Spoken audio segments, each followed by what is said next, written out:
Boa noite a todos. Hoje estaremos dando prosseguimento à aula de hermenêutica.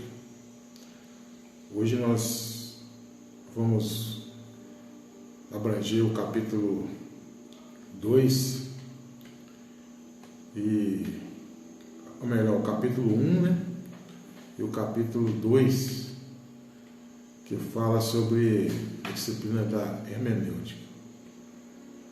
Nós falamos na aula passada sobre a introdução, e no capítulo 1, o assunto que nós temos aqui é a necessidade da hermenêutica. Já falamos alguma coisa a respeito desse assunto lá na introdução, mas nós vamos repetir aqui alguns fatores de grande importância. A necessidade da hermenêutica. É através da hermenêutica que nós entendemos os ensinamentos da Escritura. Então, essa ferramenta é importante porque através dela entende-se a Escritura. Outro fator importante aqui é que muitos pregadores não usam nenhum tipo de método hermenêutico, apenas lê o texto e prega. Está errado. Tem bons pregadores que conseguem pregar sem usar essa ferramenta. Porém, o correto é você usar as ferramentas que estão à nossa disposição. Nós vamos um pouco mais à frente observar os pontos, as regras básicas da hermenêutica, que facilitam muito a nossa vida quando você vai fazer o esboço de uma pregação, quando você vai ler o texto, interpretar o texto. Facilita muito. E através da prática, vocês irão ver que é bem mais fácil, é bem melhor, você consegue desenvolver bem mais usando os métodos hermenêuticos. O trabalho teológico depende fundamentalmente de uma boa hermenêutica, pois quanto mais adaptados a utilizar esse método, mais pautados estaremos na revelação na qual consiste a verdade. Então, quanto melhor você usar os métodos, você vai extrair do texto, você vai fazer uma exegese do texto, melhor será o seu desempenho e mais fácil será você absorver como se faz um bom sermão, como você tira do texto o que ele realmente está dizendo. Vamos falar um pouco da exegese e exegese. A exegese é quando você aproxima do texto, lê o texto e interpreta o que o texto está dizendo verdadeiramente. Veja só, a exegese. Você vai ler o texto e vai interpretar o texto, retirando do texto o que ele está dizendo verdadeiramente. Mas também existe a exegese. A exegese é quando você já tem um pressuposto na sua cabeça, na sua mente, aí você lê um texto, um determinado texto, e coloca o que você está pensando, o seu pressuposto, dentro daquele texto. Você usa a sua exegese como pretexto. Você vai colocar aquilo que está no seu pensamento.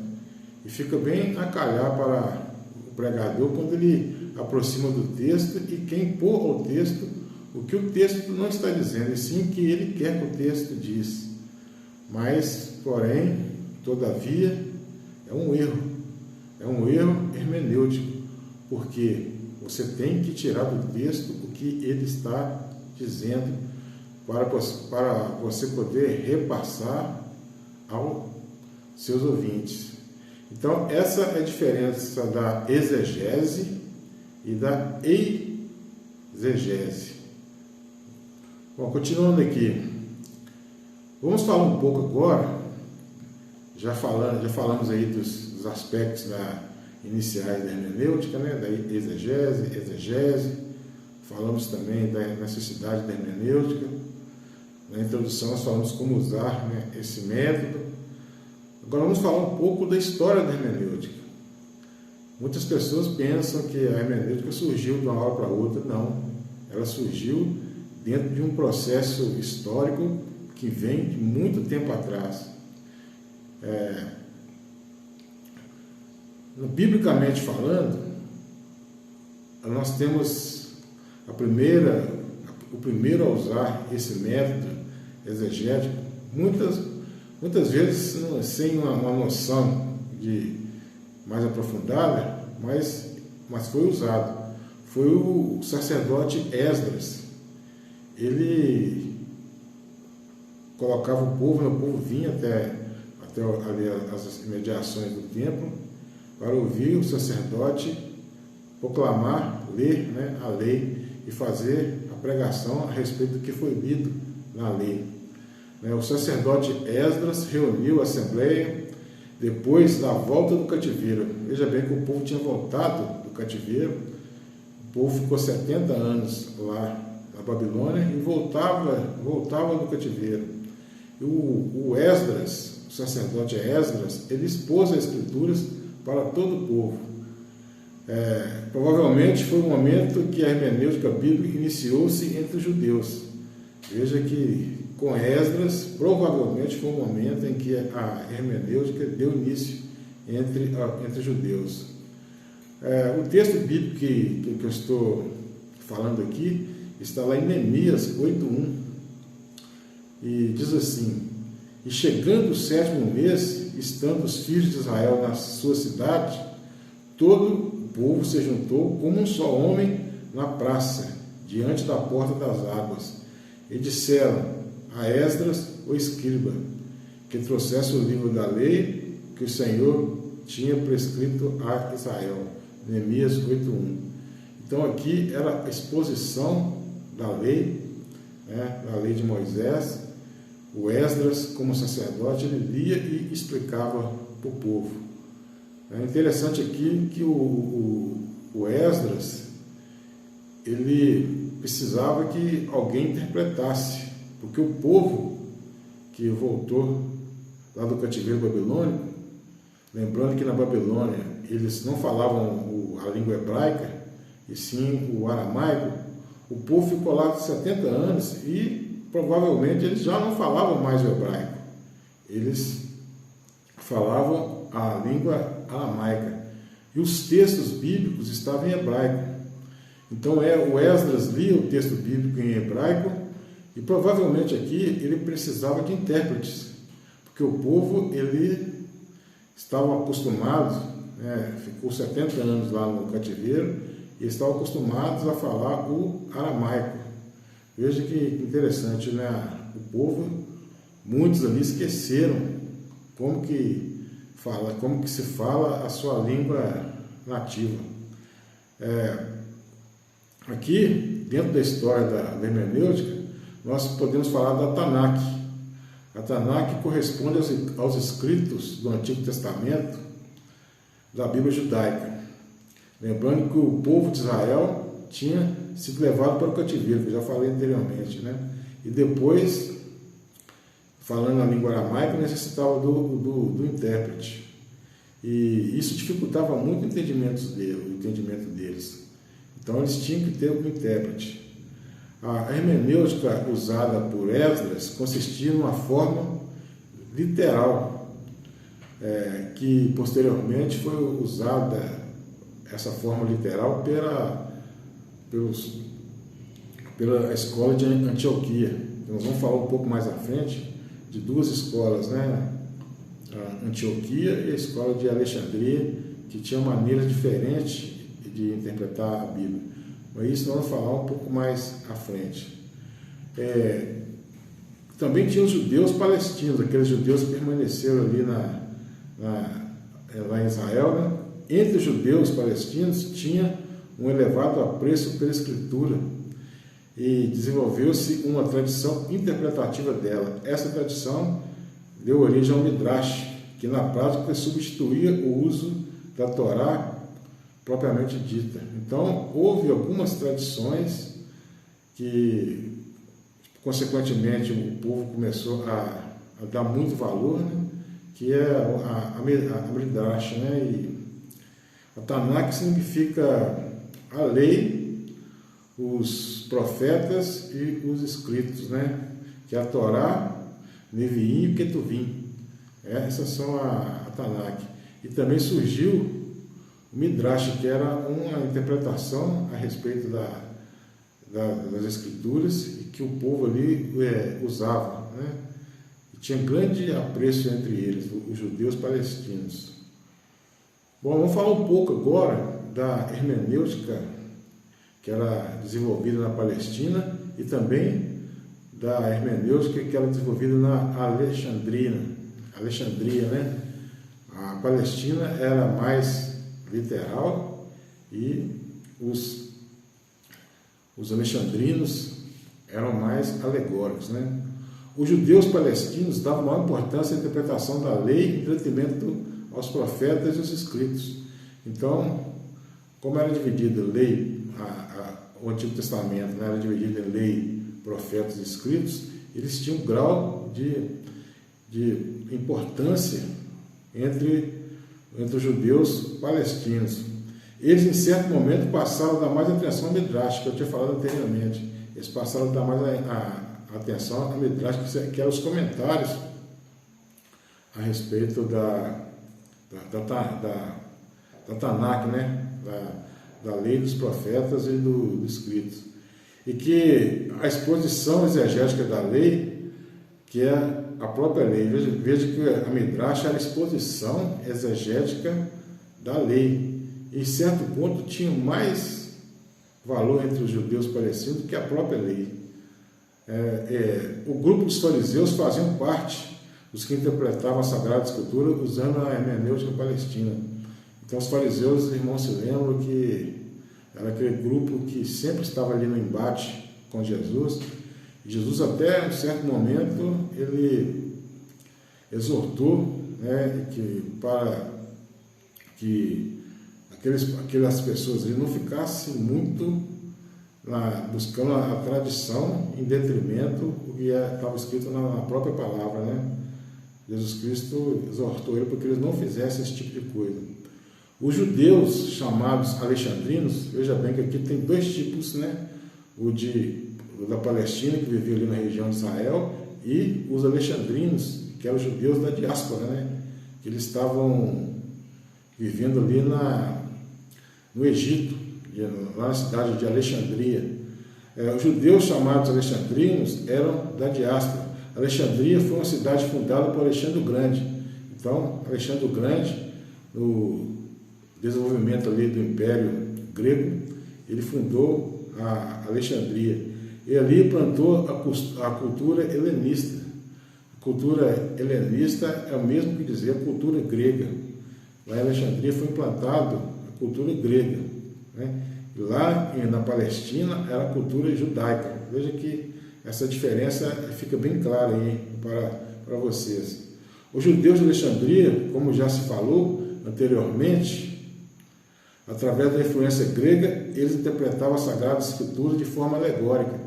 Então, lá em Alexandria, eles liam a palavra de Deus, né, as Escrituras, e interpretavam de uma forma alegórica. Ou seja, há mais alguns sentidos depois do sentido literal. Lia primeiramente de forma literal e depois se interpretava ali alegoricamente. Isso, meus irmãos, está até nos dias de hoje. Muitas vezes nós vemos pregadores lendo o texto e pregando boas mensagens, veja bem, boas mensagens, mas porém de uma forma alegórica, de uma forma espiritualizada, sobremaneira, né? Espiritualizada. Então, quer dizer, o princípio da literalidade é julgado por terra. E lembrando os irmãos que a interpretação hoje, né, que nós mais assemelhamos, né, que nós mais temos a condição de estar mais próximo da verdade, é a questão histórico-gramatical. e literal. Não quer dizer que a interpretação da Bíblia é literal. Assim, somente nós devemos usar figuras de linguagem ou alegorizar quando o texto pedir para que façamos isso. Então, fora essa condição de haver necessidade de usar uma figura de linguagem, o texto tem que ser interpretado literalmente. E essa escola, os alexandrinos, eles espiritualizavam tudo, eles alegorizavam todas as coisas. Então, o texto literal era o que menos importava. Importava o que eles retiravam do texto através da espiritualidade ou da alegoria. Veja que, no sentido literal do texto, tinha pouco valor e a alegoria era muito mais importante. Veja a diferença. Quero que fique bem claro para os irmãos. A diferença entre essas duas escolas, de Alexandria e da Palestina, ou posteriormente de Alexandria e de Antioquia, que seria essa questão da literalidade e da alegoria. Os alexandrinos eram alegóricos. Eles usavam muitas figuras de linguagem, muitas vezes sem necessidade. E já os palestinos, da igreja de Antioquia, eles usavam da forma literal. Eles interpretavam o que o texto estava falando literalmente. Bom, dito isso, vamos falar um pouco de um personagem que foi muito importante para a escola de Alexandria, que tinha a forma alegórica da interpretação dos textos. Esse homem tinha o nome de Filo, de Alexandria. Ele tentou harmonizar a cultura grega, né, a filosofia grega, com aspectos do Antigo Testamento. Então ele fez essa fusão entre essas duas escolas, né, a filosofia grega com as verdades descritas lá no Antigo Testamento. E ele foi o principal representante desse método também, né, de harmonizar. A hermenêutica dos judeus alexandrinos, cujo maior expoente é Filo, veja bem que ele era o maior expoente da hermenêutica dos alexandrinos. Ele era bastante influenciada pelo Platão, pelo platonismo. E daí o uso da alegoria entre eles tem sido popularizado. Quer dizer, o Filo era um discípulo de Platão. Então ele pegava Platão e Moisés e tentava harmonizar os ensinamentos de cada um deles, né? Veja que interessante. Então, estamos falando aqui de Filo de Alexandria. Guarde bem esse nome. Esse nome vai ser muito importante para nós podermos analisar a questão da interpretação dos textos bíblicos. Vamos falar agora, depois que nós falamos dos judeus alexandrinos, que interpretavam a Bíblia alegoricamente, e também dos judeus palestinos, da igreja de Antioquia, que interpretavam a Bíblia mais literalmente. Vamos falar dos judeus caraítas. Caraíta significa filhos da leitura, e era uma seita judaica do século IX depois de Cristo. Eles também tinham uma maneira de interpretar a Bíblia, né? E de acordo com o autor do livro, da obra Saber e Fé, diz da seguinte forma: seus estudos chegaram a aplicar métodos de investigação gramatical. Sua hermenêutica foi a que mais se aproximou dos essênios na defesa da lei escrita, em detrimento da lei oral, que era muito valorizada entre os judeus palestinos. Veja aqui que nós precisamos entender: os judeus palestinos, eles valorizavam muito a lei oral. Veja que Jesus até falou sobre isso, né? Ele exortou sobre isso, que ele usava muito a lei oral. E os caraítas, eles interpretavam a lei com um processo de investigação gramatical. Veja que eles eram mais tidos à leitura, né? E davam pouco ênfase à lei oral. Esses foram os judeus caraítas. E temos também aqui, falando sobre a hermenêutica, a história da hermenêutica, os judeus cabalistas. Os judeus, os cabalistas, eles eram mais místicos, eles misturavam alguns ensinamentos da filosofia grega, como o gnosticismo, eles misturavam ali com a questão judaica de interpretação. Então eles faziam uma mistura muito grande. Eles usavam números, numerologia. Então eles estavam bem fora da verdadeira interpretação. Os judeus cabalistas tinham como principal característica dar um sentido sobrenatural, mágico e místico cada uma das palavras do texto maçorético. Os cabalistas surgiram no século XII. Veja que nós já estamos lá no século XII, falamos dos caraítas no século IX, e já estamos lá no século XII depois de Cristo. Segundo o autor do livro Saber e Fé, afirmou o seguinte: em sua tentativa de desvendar os mistérios divinos, os cabalistas usaram métodos de contagem de letras, as palavras e substituição destas por outras com a mesma quantidade de letras, além da formação de palavras pela combinação de letras iniciais, outras palavras entre os outros, tudo isso com a intenção de encontrar no texto sagrado alguma mensagem oculta. Então, eles eram ocultistas, místicos, eles tinham características voltadas para o sobrenatural e para o mágico. Isso está muito longe da verdadeira hermenêutica. Os cabalistas, eles desviaram muito da verdade bíblica através de numerologia. Para eles tudo tinha um significado oculto. Então os cabalistas estão muito fora do que a verdadeira hermenêutica.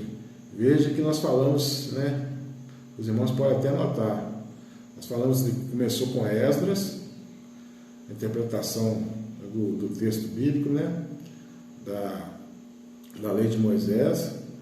Depois fomos para os judeus palestinos, que interpretavam a Bíblia de uma forma mais literal. Fomos para os judeus alexandrinos, que interpretavam a Bíblia de uma maneira mais alegórica. Fomos para os judeus caraítas, que davam muito mais valor ao texto do que à oralidade. E judeus cabalísticos, que eram místicos, que eram voltados para o sobrenatural. E vamos falar um pouco agora da hermenêutica cristã, a hermenêutica na era de Jesus. Com toda certeza foi a melhor forma de interpretar a Bíblia hermeneuticamente, foi na época de Jesus. Jesus foi o maior hermeneuta que já pisou nessa terra. As escrituras da época de Jesus eram o Antigo Testamento. Então, quando Jesus fala das escrituras, ele está falando do Antigo Testamento. Ele não está falando ainda do Novo. O Novo Testamento ainda estava sendo escrito. Então, Sagradas Escrituras, na época de Jesus, o período em que o Novo Testamento estava sendo escrito, era o Antigo Testamento. Eles tinham boa noção de que os escritos que eles estavam fazendo ali entraria no cano sagrado? Provavelmente não. Provavelmente não, porque o cano sagrado foi fechado no século IV, então muito tempo depois que foi fechado o cano sagrado. Alguns autores acreditam que sim, outros acreditam que não, que eles não tinham essa consciência ainda. O apóstolo Paulo escreveu, mas quando ele se dirigia à palavra Escrituras, ele estava não se dirigindo aos seus próprios escritos, mas sim nos escritos do Antigo Testamento. Bom, as Escrituras na época de Jesus eram o Antigo Testamento. Os cristãos usavam os métodos de exegese judaicas para interpretar, acrescentando o fator cristológico. O correto estabelecimento das doutrinas do cristianismo depende, em última análise, de uma hermenêutica desenvolvida. Então, o Ribeiro, aqui, o autor da Saber e Fé, diz que é correto estabelecimento das doutrinas do cristianismo depende, em última análise, de uma hermenêutica desenvolvida. Então, eles tinham que desenvolver esse padrão de hermenêutica para que eles conseguissem ter esse fator cristológico que foi citado aqui, que possa entrar como palavra de Deus, né? O próprio Jesus usou os referidos métodos de interpretação. Ele assegurava as escrituras como inspiradas, e algumas vezes citava passagens do Antigo Testamento para se referir à sua pessoa. Jesus tinha uma maneira muito especial de fazer a hermenêutica. Muitas vezes ele citava a passagem do Antigo Testamento para se referir a si mesmo. Quando ele fala lá em Lucas 24, ele fala que havia necessidade de se cumprir tudo que estava escrito a respeito dele, né, que estava ali na lei, nos profetas e nos salmos. Haveria de se cumprir tudo que estava escrito a respeito dele, e muitas outras passagens que ele fala dele como se fosse o cumprimento das passagens lá do Antigo Testamento. Então, é uma maneira muito própria que ele tinha de fazer a hermenêutica de si próprio, citando que o Antigo Testamento muitas vezes apontava para a pessoa dele, a pessoa de Jesus. Bom, Jesus usava a forma literal quando o texto assim exigia. Então, Jesus era daquela forma que ele usava a forma literal quando o texto assim exigia. Da mesma forma, quando havia necessidade de alegorizar, Jesus fazia sem nenhum problema. Então, Jesus ele usava a forma literal quando o texto exigisse, e quando havia necessidade de alegorizar, ele também usava a alegoria sem nenhum problema, e fazendo a coisa correta. E em alguns momentos ele também usou a Midrash, que era a interpretação do texto bíblico. Ele também usou a Midrash, porque tinha muita verdade contida ali na Midrash, né? Mas também criticou o excesso do uso da mesma. Ele usava, mas também criticou que os fariseus, principalmente, usavam a Midrash de uma forma excessiva, né? Colocando até acima das Escrituras. Hoje em dia nós temos um problema muito grande, que algumas outras religiões, elas colocam a tradição sobre a palavra de Deus, sobre os escritos canônicos, né? Sobre os escritos inspirados. A tradição tem o mesmo valor ou até mais. Jesus já no primeiro século aqui, na sua vida, ele já estava falando contra esse tipo de situação, de colocar a tradição acima das Escrituras. E Jesus era um especialista em usar também figuras de linguagem. Isso aqui é o que ele fazia de melhor. Ele usava figuras de linguagem, ele usava as parábolas, né, para ilustrar elementos, fatos do cotidiano, né? Ele falava sobre parábolas, ele falava sobre as parábolas que relatavam, né, fatores da vida do próprio povo, né, do cotidiano ali. Então ele era um especialista nisso. Então, meus amados irmãos, chegamos aí ao fim de mais uma aula.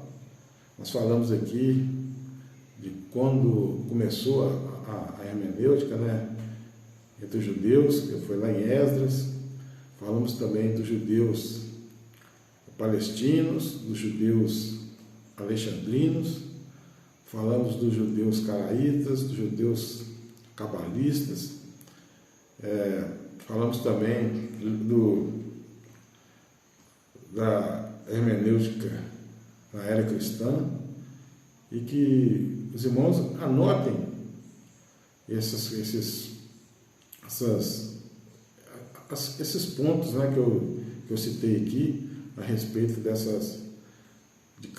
respeito deles, né, de cada um deles, e de pesquisem, porque o segredo do aprendizado é você pesquisar, é você ler. Muitas das vezes o professor fala apenas 20% do conteúdo, o restante é através de pesquisa, é através da leitura, é através de a busca do conhecimento, e só assim que a gente consegue construir um conhecimento muito bom a respeito de todas as situações em que nós estamos estudando, né? A próxima aula nós iremos continuar falando sobre essa matéria de hermenêutica, e eu friso mais uma vez que é uma matéria muito importante. Nós já estudamos a homilética, que é a arte de produzir sermões, que é a arte de pregar, e a hermenêutica é a arte de interpretar. Trabalhando essas duas ferramentas, ou melhor, três, né, que é a homilética, a hermenêutica e a exegese. São três irmãs inseparáveis, né, a respeito do saber, da arte de estar repassando aos irmãos, repassando à igreja o verdadeiro sentido da palavra de Deus. Então, um abraço e assistam esse vídeo na íntegra, né? Porque é muito importante vocês estarem estudando para construir cada vez mais o conhecimento. Boa noite, que Deus abençoe a todos.